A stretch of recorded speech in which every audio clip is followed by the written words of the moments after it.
You're welcome back. A Wexford father has been released from prison after spending 10 months locked up for contempt of court because he refuses to be declared bankrupt. Businessman Fran Cullen owes $1.8 million to the revenue, banks and suppliers. Midweek's Michael Ryan has been to meet him and began by asking him how the last few days have been since his release.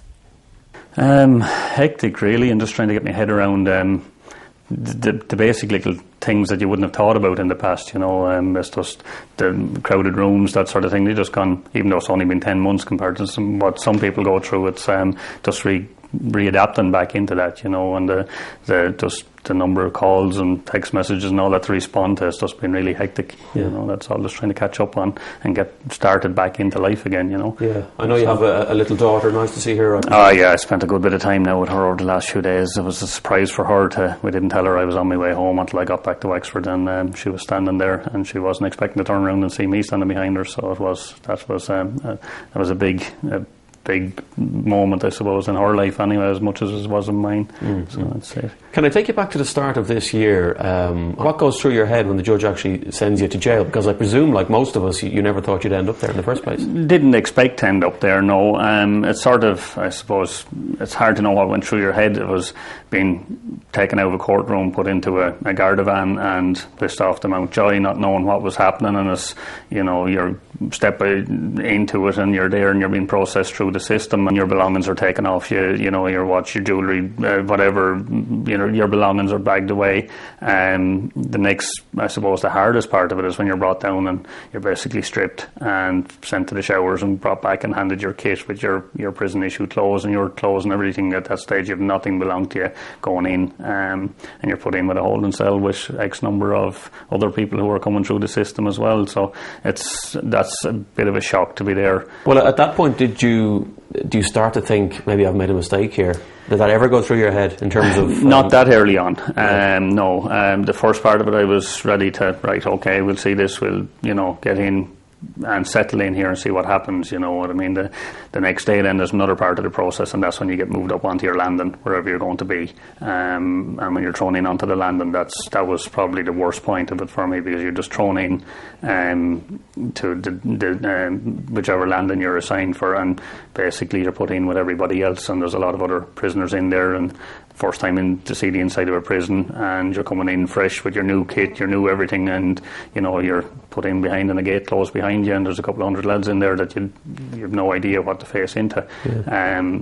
That's fairly daunting now. That was fairly daunting. So what do? Do you walk up to people? Do you introduce yourself? How does it work? I kind of kept myself to myself probably for the first half hour or so, sort of moving around and not settling, not to be there for lads to approach me, so I just kept on the move and had a look around as such.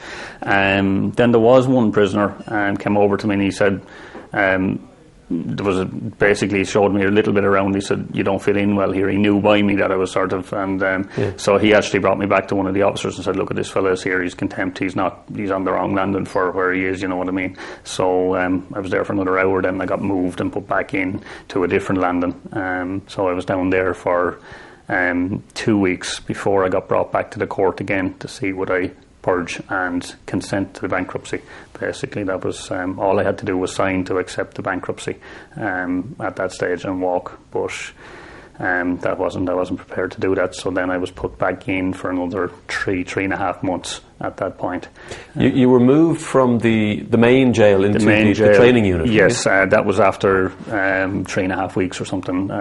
Had you been in a cell by yourself for that I had been in a cell by myself in the main jail. In the section where I got, it was a single cell, so which wasn't too bad, and I was working reception job from 7 in the morning until 7 in the evening, so you were down in that area working. So you were only up at the cell then, and you were locked in at 7:15 for the night, so it wasn't too bad. But you went from being a single cell to the training unit where you shared the cell for the first 3 months. So I was doubled up with a chap there for the first 3.5 months until the single cell came available. So that was. Which did you prefer? Single cell is better. I was very, very lucky with the chap that I was sharing with. He was really good. Now, whatever crimes he'd done. It was all old stuff that was coming back on him, but he had he was a really good lad, and there wasn't, in the 3.5 months, there was never an hour that I could say that I had a problem in there with him, so I was lucky that way, And in terms of the rest of the prison population, I mean, did you get on with people in there? Yeah, no, there's all types there's in all Enjoy, types, obviously. there's all types, you know what I mean, there's a good mix from people who are as they'd say, white collar, back to life sentences, to all walks of life. You kind of just learn to adapt, take people as face value. You'll get a good feeling about them. If you're not gone on them, you just keep your distance to them. Do you have to sort of keep an eye on yourself in there, though? Do you have to look over your shoulder? Yes, you do. You see and hear of things going on in there that you're not used to, and it's a different environment. So, but as you look over your shoulder here on the street, when you're walking down the street, you have to keep an eye on yourself in there. You have to, what I mean. So it's just, you do relax in time, and you know what I mean. But it's, the training unit is relaxed, because anybody in there is a kind of a trustee. They've worked their way up through the main jail, and they've behaved themselves, and they've earned the trust before they get over there. So generally speaking, they're relaxed enough. What's the biggest shock in going to prison for someone who's never been there before? The isolation, and when you're after been running businesses for the last 20 odd years like I was, and there's times I had 2 mobile phones, and you have internet and you have everything, and you're lying there at night locked in, and the next thing, something comes into your head, oh yeah, I must ring that person. You actually feel yourself going for the phone, you know what I mean, or I must Google that, and it's not there, you know what I mean, and it's all the little things that you'd be so used to doing, and all of a sudden it's not there, it's not available. And during that time, were you okay? I had good days and I had bad days, and that was it. I had some very bad days early on. The thing once I adapted to, it's like you just have to adapt and just have to realise to control, let it go. Whatever falls apart when you're in there on the outside, you'll pick it up as best you can when you get out. The first 4 or 5 months were the tough parts of it. After that, sort of got into the, relaxed with the confinement and the hours that you're locked in your cell, the routine, which actually done me good, because over the last number of years of losing businesses, losing the home, trying to get going, trying to do everything, my routine was gone. My eating pattern was all over the place. The stress levels were high, and I was in trouble physically from all that, the hours and the stress. So in there, I slept more for the first couple of months. I relaxed. The food, whatever way it was regular. You know what I mean? So all of a sudden, my body got better. The brain took time to slow down and get chill and relax out to the thing, but at least physically I got better. Is your time occupied for a lot of the time, or is it boring? Is there a lot of it can be. Look, it can be boring. It's what you make of it. It's like anything. If you want to be busy, you'll be busy. If you want to stand around, you can stand around. There is a regime in there that you have to do X number of tasks per day. You have to be shown to be making an effort. Now, I came from a metal fabrication background, and I was lucky there was a metal workshop in there. I know you said you sort of were friendly with some of the other inmates in there. I mean, will you stay in contact with them? I will stay in contact with them. I've actually been in contact with a couple of the lads that would have got out before me. That chap that I shared the cell with, I was in contact with him over the weekend. Another couple of lads that are around, and I will keep in contact with them, and there'll be a few more of them getting out. I have waiting on over the next few months. There'll be a couple more lads released, and I will be in touch with them, so that's it. To move on to the reasons why you were sent to jail in the first place, Fran, you were running your own business, a plant hire business, down in Wexford. You owed, I think it was 1.8 million to various people. Yeah, approximately, between suppliers, banks and revenue, you went to court, and I suppose the option was there for bankruptcy. They wanted to declare you bankrupt. Yes. You disagreed with that. There'll be people watching this at home tonight going, well, surely bankruptcy is better than jail. Bankruptcy is, well, it depends. Jail, you're inside, you're there. Bankruptcy is more like an open jail. The time that they declared me bankrupt, the first thing that I didn't like about it, I wasn't informed that the hearing was going on, or I'd have been up there. And the next thing then, it was 12 years at the time, and I had one of the people from the bankruptcy office arrive down and basically said to me, okay, you've been adjudicated bankrupt, you're going to be for the next 12 years, you're entitled to keep your clothes and your bed to the maximum value of €3,100. Mobile phone is not deemed necessary, so there won't be an allowance for that. And basically, if you earn whatever wage you earn in that length of time, you'll be allowed enough for food, light and heat and rental accommodation out of it. Other than that, everything is basically owned by the bankruptcy court.